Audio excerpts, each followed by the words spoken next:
Hi, I'm Mauricio Schulering and you're listening to the Schulering Hub, a podcast gathering hospitality professionals from around the world to talk about what hospitality is and what isn't, and their lives, the innovations, and the ideas that set some businesses apart and others not. We also talk about the future, the trends, and recently we embarked on a journey to search for happiness in hospitality. What makes hospitality a happy place? What are the hurdles that block happiness from happening? And what can we do to overcome them? I invite you to be part of this journey. Comment and send us a message of how our conversation impacts your day. Ask me a question or tell me a guest you'd like to listen to. We make this for you, so I hope you enjoy it. What got me into hospitality is the storytelling aspect, and I felt that was what was lacking in my career in architecture, is added layer of storytelling and speaking directly to the guests, kind of sharing with them a certain experience. So I think that's where also my love for travel comes from, that same type of sharing other cultures, sharing people's stories. This is Wäel Mashini from Mashini Design, a consultancy studio specialized in creating innovative hospitality environments through a disruptive design approach. Design is a very subjective field in general. Of course, there are best practices, but one person can perceive a space as beautiful, the other can perceive it as completely wrong, and design is highly subjective. So the challenge in hospitality design is filtering between all the noise, all the different stakeholders. We discussed the importance of storytelling in your hotel design and the opportunities and challenges of embracing sustainability and regeneration, and also the evolution of hospitality industry with more niche offerings and subcategories of hotel catering to unique experiences. But before that, Nah-Dja and I continue our quest for happiness in hospitality. Today we're talking about creating exceptional services. Hello everyone! What is exceptional guest experience for you? If you're listening to the podcast on Spotify, you'll be able to answer this question. So do it now. If you're not, just can comment on LinkedIn. Because I have once again Nah-Dja Tien to talk about the quest for happiness in hospitality at the Schulering Hub. Welcome, Nah-Dja. Hi, Mauricio. Thanks for having me again. It's a pleasure to have you. Always good to see your smile. It's a pity that people listening cannot see you, but we're going to get that fixed up at some point, okay? Genia, please get that working. And Nah-Dja, we are talking today about exceptional service.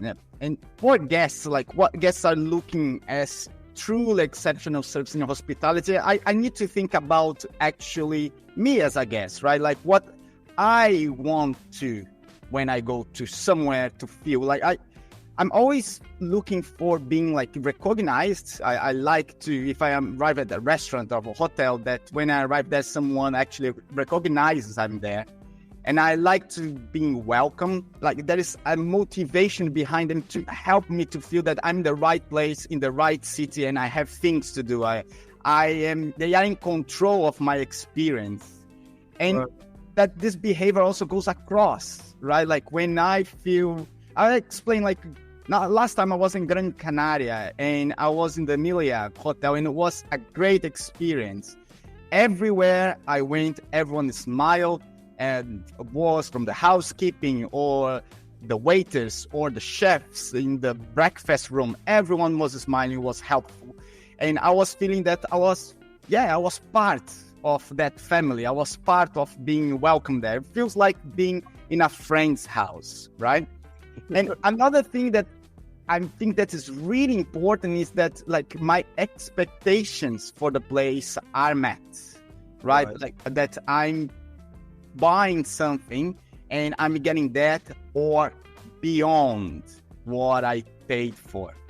But this is as a guest, but creating this type of service is not an easy job. Otherwise, we would see that everywhere.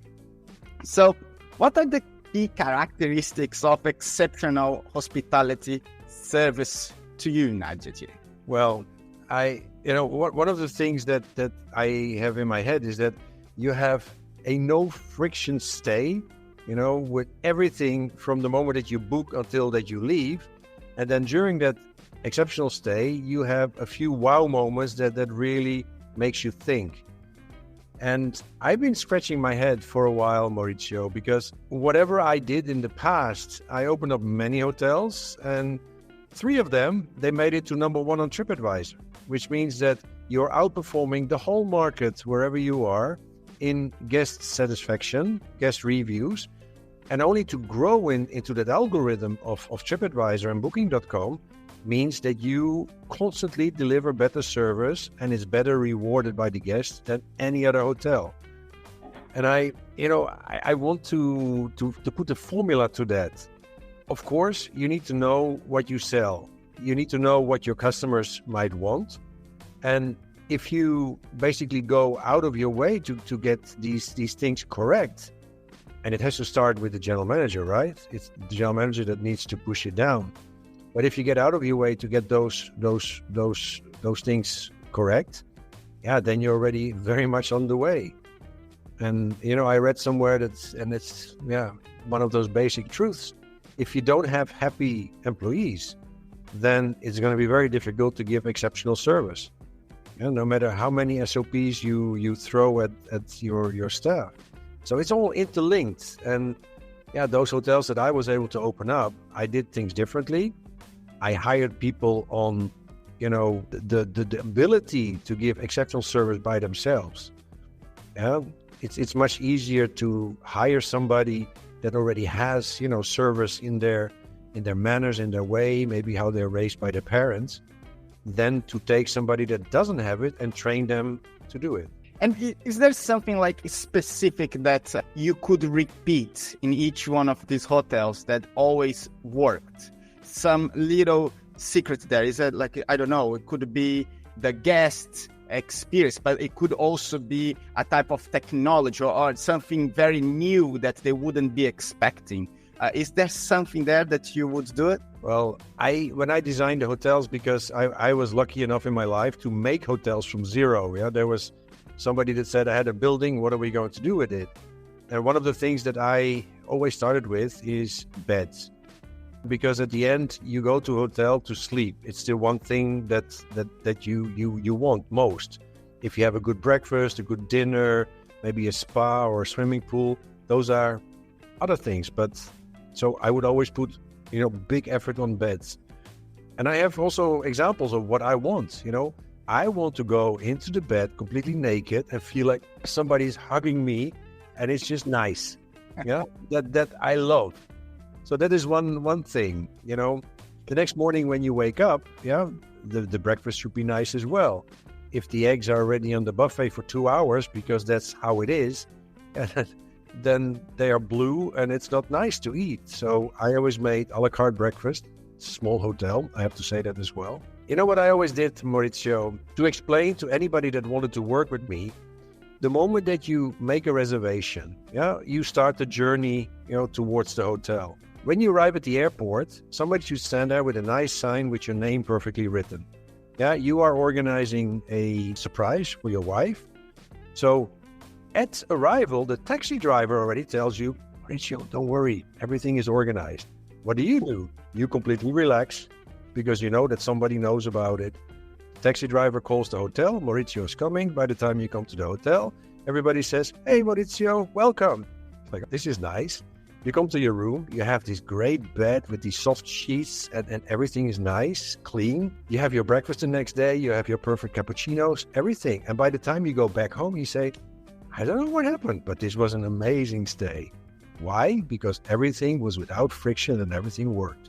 You used it design like an experience that I want to book tomorrow, right? So what I think it's like there is a lot of variables there as well because you involve the people that work with you. And yes. What are the biggest challenges in like involving staff and making sure that they will deliver that exceptional experience? I think that you already mentioned it. You need to involve the people in it. I have standards that I would like to have met. But I also put standards completely upside down. You know, the first hotel that I opened up as a general manager, I made it in English, you don't have it. But when you have the polite form in different languages, I always said, do the unpolite form. If you have a guest that comes and you know the first name, please use the first name. So, hey, Mauricio, welcome to whatever hotel you are in. And those are, you know, different paths because 99% of the employees are not used to it. But I always explain why. I would like to have this, you know, basically breaking barriers kind of attitude.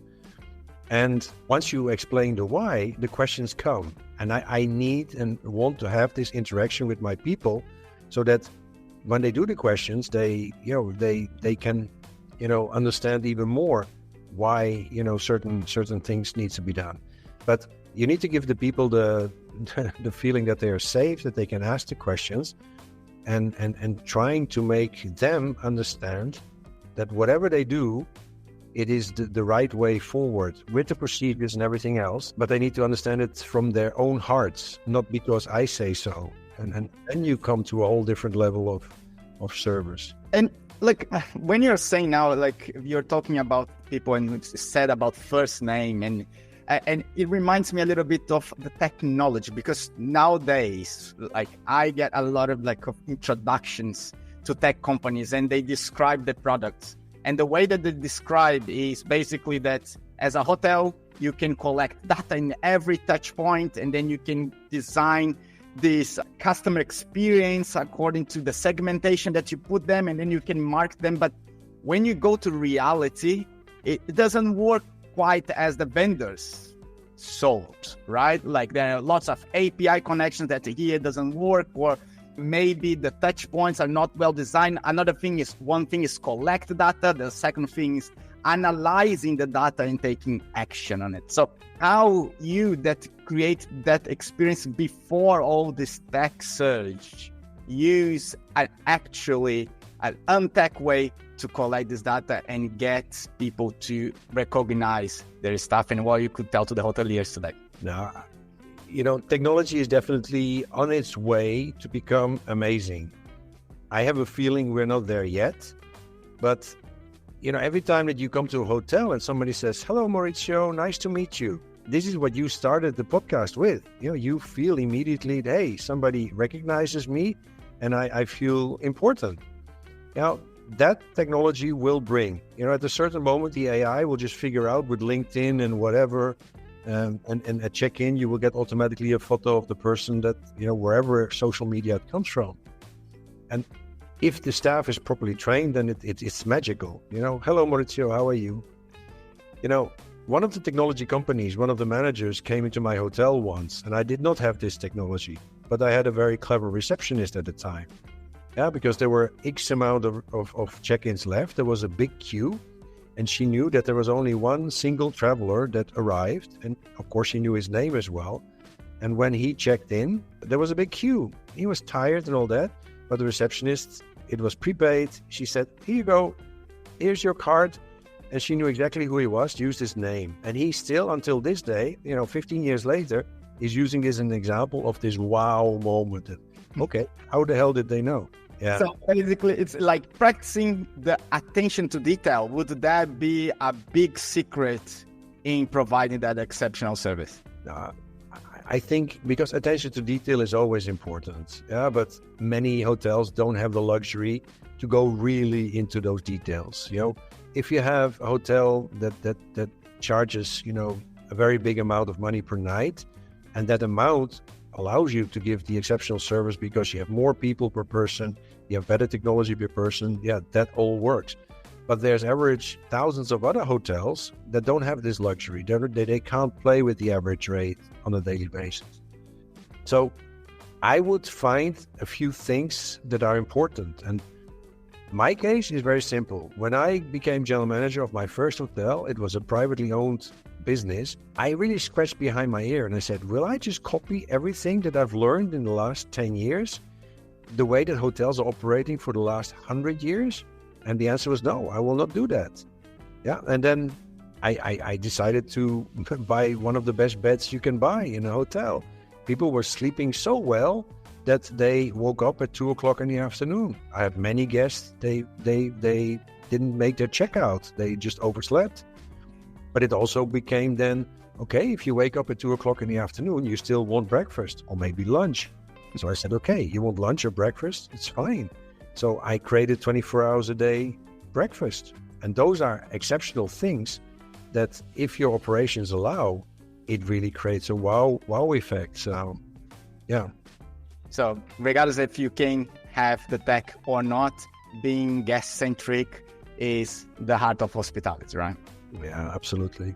Absolutely. Nah-Dja, thank you very much. Next week, we'll be talking about customer feedback and employee growth. So I can't wait to have that discussion with you as well. And for you that listening today, hang on, because next we will have Wäel Mashini talking about hotel design. Thanks for listening, Schulering. I'll talk to you soon.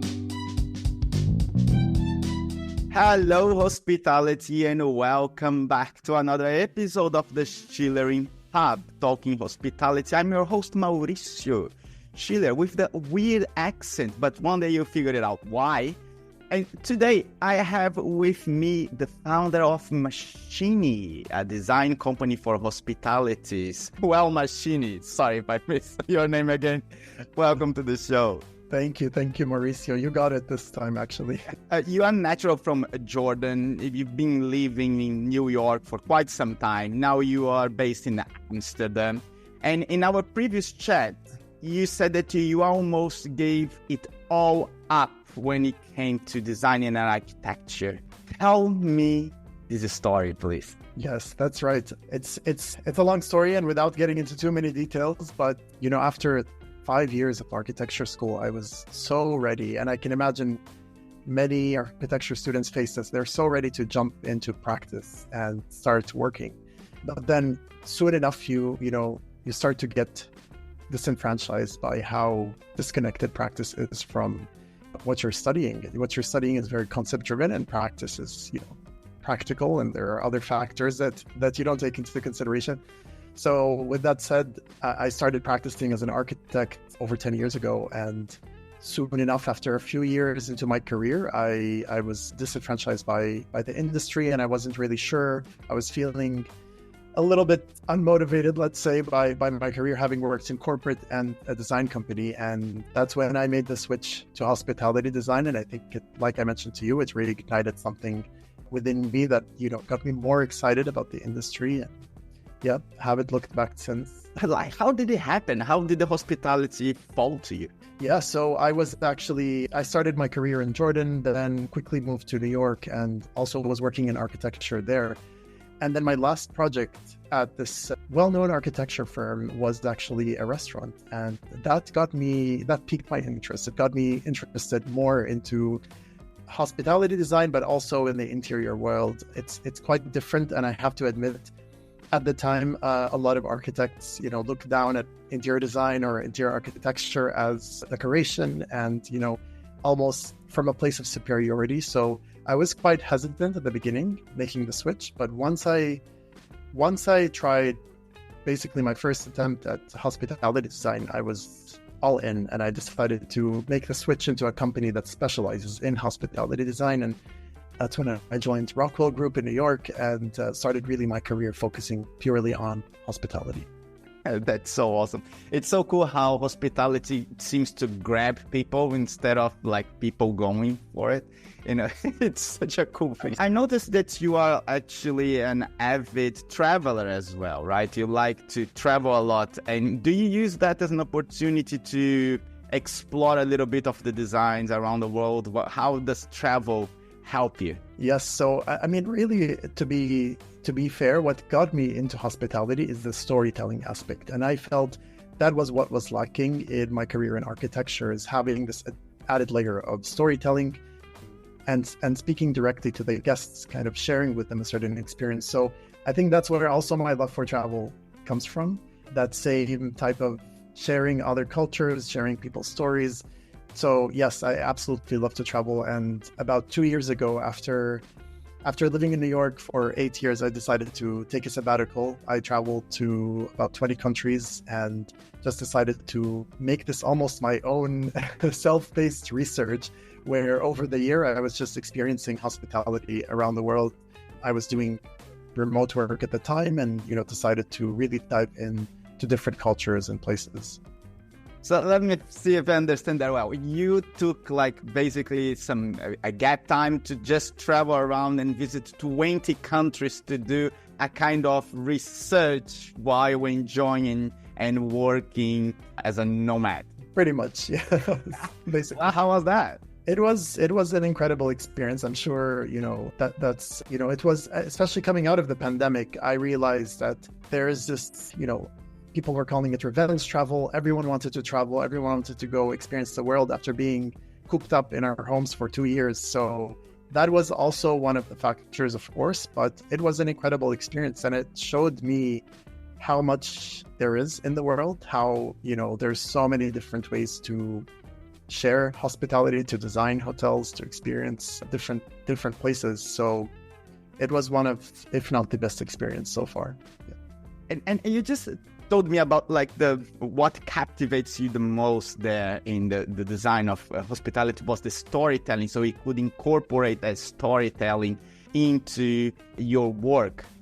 How does that work? How does the storytelling and design work together? Yeah, so to me, at least, the story is the essential keystone, right, of the project, of a hospitality project. Where do you start? Why does this project exist? What is the story behind the place? And what story do you want to tell as a hotel owner or developer? So that's really the key to any project, and every other aspect, the way that I see it, kind of ties back to that story, whether it's the design, whether it's the communications, whether it's, your recruitment and how you attract talent. It all comes down to people connecting to the story that you're telling. So, that's super cool to understand that the storytelling brings back to every single point. When I'll have to be honest, when it comes to design, I'm horrible. Okay, I can't design my own room. I can't see the things together. But when I was doing my research about hotel design, I came across the 7 components of designing a hotel concept. And story is the very, very first. But then they also explore people, space, identity, service, content, channels. How do you see this all playing up, having that story as a central piece? Absolutely. I think having, like I said, having the story as the base of your hospitality project kind of makes your job easier in every other aspect. The services become streamlined and it ties, it kind of tells your story through a human touch. The spaces and how you design the interiors or the exterior also relates back to that story and what you're trying to tell. And, the people also connect with you based off that story. So that's, to me, what distinguishes between a hotel that you will never forget versus a hotel that you forget the next day after checkout. The story is what you remember versus most people, forget the details of what the bed looked like or what the side table was and so on. This all feeds into the story, but it's not necessarily the cornerstone of the project. And I saw that you like to actually work with innovation, right? You like to innovate the way that the hotel design is. You like to disrupt a little bit of the idea of hotel designing. So what does it mean, really? I know this. So innovation is, to me at least, again, innovation within the context of hospitality design is being able to look at where is the industry going and how can we kind of innovate on what's existing, looking at the status quo and looking at trends and making the connections between them, but also looking at design and hotels from a completely fresh perspective. Why do we need to take everything the way that it was done before? Why don't we do things differently? And having this fresh lens to develop the design from, for me, leads to innovation, because that's where you're questioning things rather than taking for granted the status. So you like to make things differently. And what is different in a hotel? How can you explore a little bit? Because maybe our listeners here may be that ones that are just thinking like, no, a hotel is a hotel. You need to have this, and that. So how would you work with someone that has built hotels before for their own portfolio and now are saying like, no, hotels have these aspects and what you're supposed to change here? Well, this is where we have to draw the line between a corporation rolling out hotels and that's one model of doing things. Of course, there can be innovation with that, but there are standards that need to be met across different countries, and those are kind of replicated, right? So with that type of scale and rollout model, it's you can innovate. It's a bit more challenging to innovate and question because you have to have consistency also. And that's also why guests choose to go to certain hotels, because they know what to expect. Mm-hmm. Whereas with the independent model, it's a lot easier and you have a lot more flexibility and room to innovate because you're not starting off with a certain template or guidelines. You're almost starting off with these questions, the bigger questions of what do we want to do? How can we do what's been done, but better? So within both contexts, you can definitely innovate. I think there's a lot more room to play with the independent hotels for sure. And like, just something that popped into my mind now, like what is a more exciting project? Brand new idea, someone that just said like, look, I want to design something like this, help me to do this. Or someone that has a property and wants to reimagine that property and get a very new, fresh look. What would be the most interesting project for you personally? It's hard to choose. I'm sorry, but I'm going to have to say both, probably. Both. One being, I think that the first one, when you start off with almost a blank canvas, it can be definitely more challenging. So you have to have some kind of constraints, whether looking at the site, the context, even budget, things that designers try to not look at. These are all constraints that help you form the project. And in the second situation, you mentioned renovation. I think there's a lot more potential to be nuanced because you're working with something that's existing and you have to really challenge what's there and think outside the box to create almost an entirely new experience, right? So both could be interesting. If I had to pick one, probably first. Start fresh is always better, I think. I don't know. But like, I think that it should be super refreshing also to get property that has been serving the market for quite some time and give that fresh new look. Probably it's quite nerve-wracking sometimes as well, because like there is just some expectations because of the location and how it looked like before to compare to when you have a very fresh idea that is just bringing onto the market, so you can prepare everyone for that fresh idea. So it's I wouldn't know what to choose myself actually, but I decided to ask you first.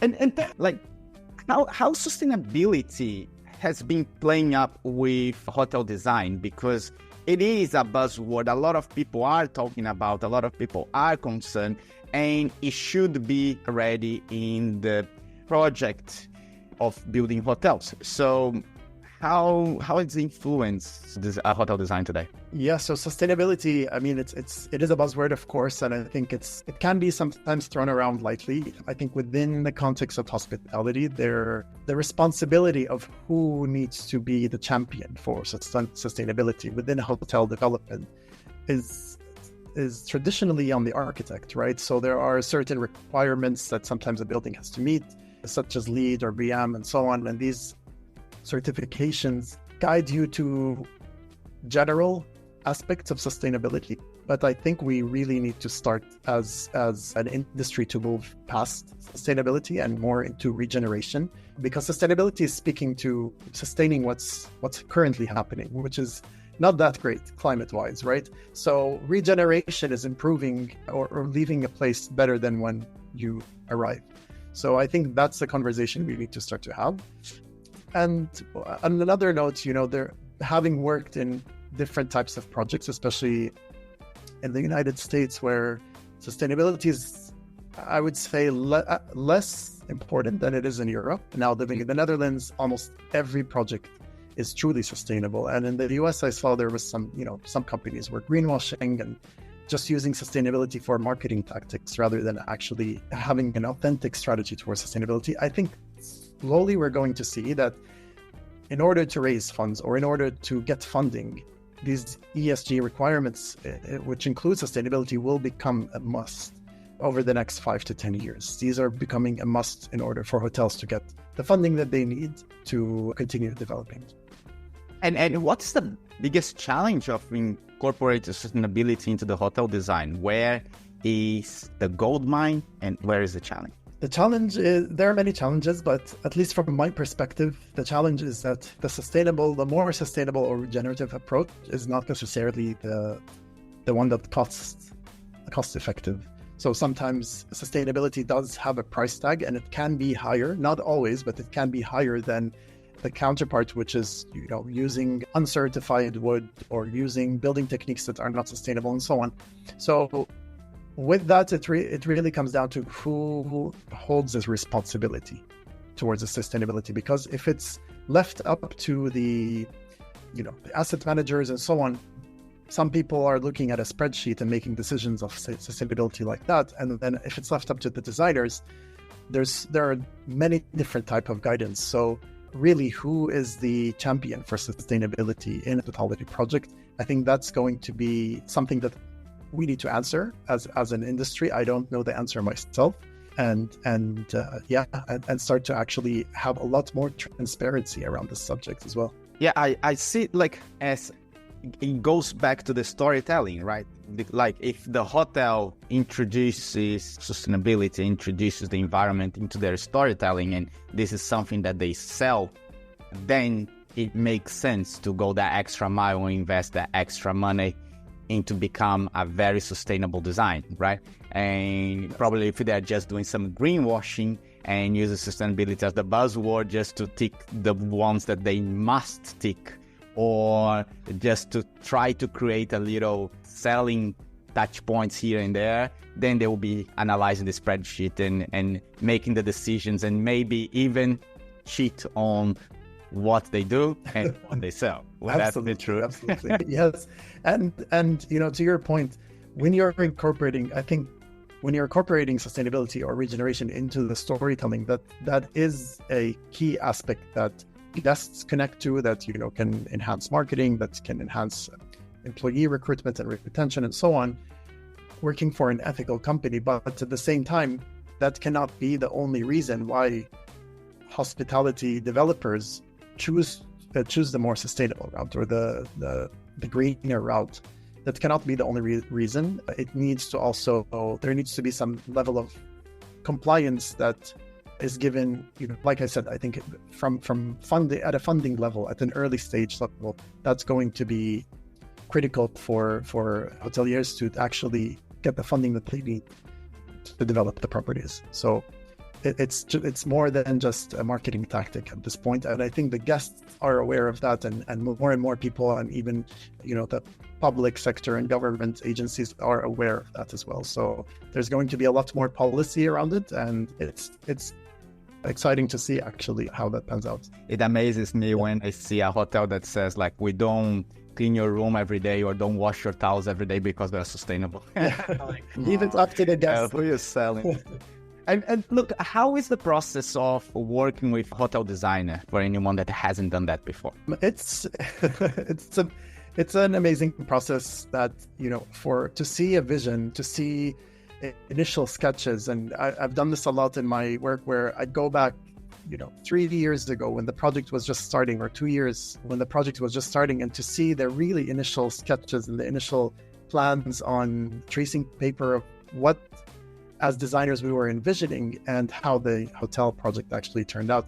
And it can look a lot different, but the actual essence and the story and the vision of that, it is truly, seeing that process manifest and become a physical space that people inhabit and use on a daily basis is magical. So I think that aspect of working with hotel designers, you need to be constantly questioning, constantly open to different possibilities. Design is a very subjective field in general. Of course, there are best practices, but one person can perceive a space as beautiful, the other can perceive it as completely wrong, and design is highly subjective. So the challenge in hospitality design is filtering between all the noise, all the different stakeholders, right?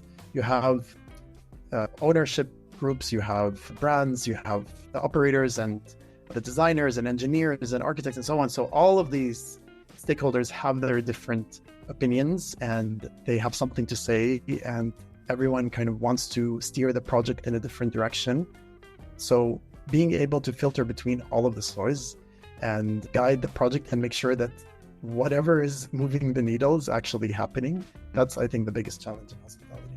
And if I'm gonna come to work with a hotel designer for the first time, what's the step by step? Do I show you my vision and you sketch that vision and then we start working, or how is really the work? How does it work the step by step? Yeah, so the design process is very, it can look linear, but it's very non-linear. So, but really it all boils down to layers of detail that are added on to an initial concept. So you start out with looking, of course, at the site, at the location, at what do we have to work with, the context, is there a brand, what are the guidelines, all of these components that start to give you variables to work with. And from there, the designers usually, at least in my experience, there are some, you pitch different options. You start out kind of showing different ends of the spectrum to a client to test where are they on the scale of things. And you show them almost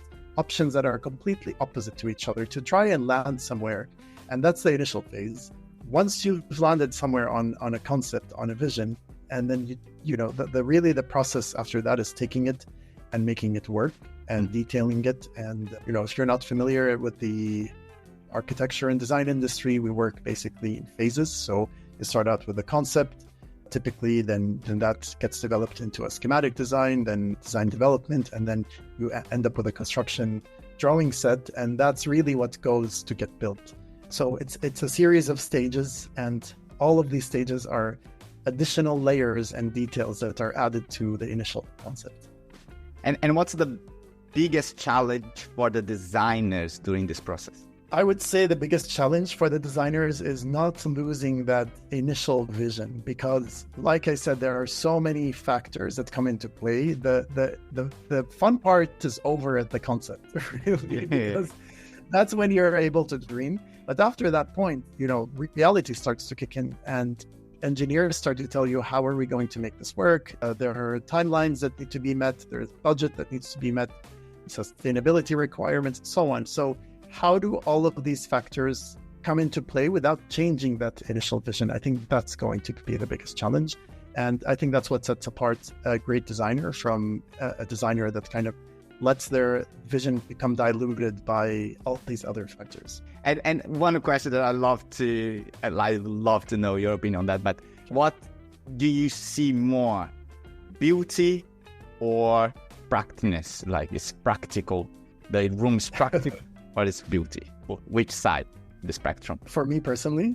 Yeah. I would say, I'm at 60-40, 60 practical, 40 beauty.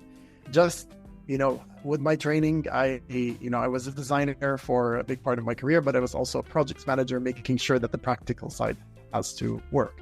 So that kind of informs where I stand right now. Yeah, and so no plugs hidden elsewhere, completely opposite to the bed or things like this, right? No. And you're gonna hit your head on the sideline when you make out. You need to think of all of these things. Exactly, it amazes me when you see like one plug only and completely hidden away from everything else of the room. It's like, how is that possible? So if we could think about the future, that's the game that we like to play here.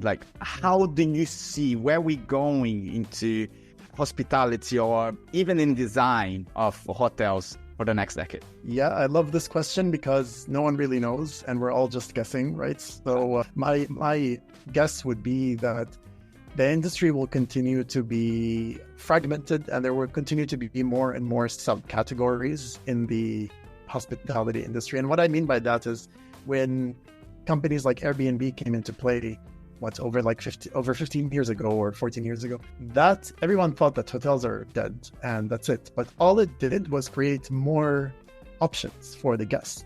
And that trend has continued to perpetuate. So now there are more niche hotels, boutique hotels, unique experience. And as the industry continues to grow, we cannot just keep repeating what exists. So I think the industry will we will see sub-niches within niches and subcategories of hotels that are catering to, a very small fragment of people. And that makes also the experience very personalized. So I think that trend is going to keep going, and it's really interesting to see. I'm not going to mention the two-letter acronym that everyone talks about, AI, and how that's how that's affecting the industry. Of course, that we'll see how that happens, but at least from a physical aspect, I think there will be a lot more niche offerings in the next 5 to 10 years. Yeah. That's really interesting. I've seen some extra luxurious properties in Mexico coming with 2 rooms. And it's amazing to see that shift into new categories and how that will play, how that be even profitable in the long term. It's quite interesting. I love your answer to that. Thank you. And tell me one thing, if you could leave here learning bomb, something that our hotelier listening today would take that from the okay, I learned something today. I needed that. What would you tell them? Well, to answer, it's a difficult question to answer, because to pick one thing based on our conversation today, I would say hoteliers need to have a North Star. And that North Star is the story that they want to tell. And that is what guides the development, that guides the design, that guides who you hire, how you hire, and so on, and then how you speak to your guests and how you reach your guests. So it really guides the entire range of your hospitality offering. And this story continues to develop. I think it's a live document, if you want. But having this North Star will make all of your decisions a lot easier, will give your designers, your team, brilliant people that you want to work with, that feedback and necessary, it will give them as well a North Star to work towards, and an achievable goal and a direction to go towards. And I think any designer and any person working in this industry will really appreciate that. Storytelling is so powerful. It amazes me how some hotels don't get it. Just they think that they are bed and breakfast place and this is enough. And I'm totally with you here. I believe that without a story, you are just really, between you and a hospital is just the doctors, right? Good way to say it. You're just a bed in a room and a place to eat and sleep and seek safety. And like you said, Mauricio, I think hospitality is more than that. And how we define it should be guided by the stories that we tell, because as humans, that's how we connect, and we're emotional beings. So we need to connect off of the story. And that's what makes brands more powerful, for sure. Help your guests share on Instagram, right? Yes. Well, that was awesome chat with you. Thank you very much for sharing all this knowledge, all your experience. How can our listeners contact you and get to know you more? Yes, thank you so much, Mauricio. This was an excellent conversation. I appreciate you having me. Guests can find me on LinkedIn, Wäel Mashini. You can search my name, or you can go to my website, mashini.design. That's the best way to find me. Awesome. We'll put all the links there, and let's give a big shout out to Omar as well, that basically kind of introduced us somehow. So thank you, Omar, for this. Awesome to have you in the show. Well, it was awesome chat. Thank you very much for sharing all this, and I hope to see you soon. Thank you so much for Schulering. Thanks for listening. Bye.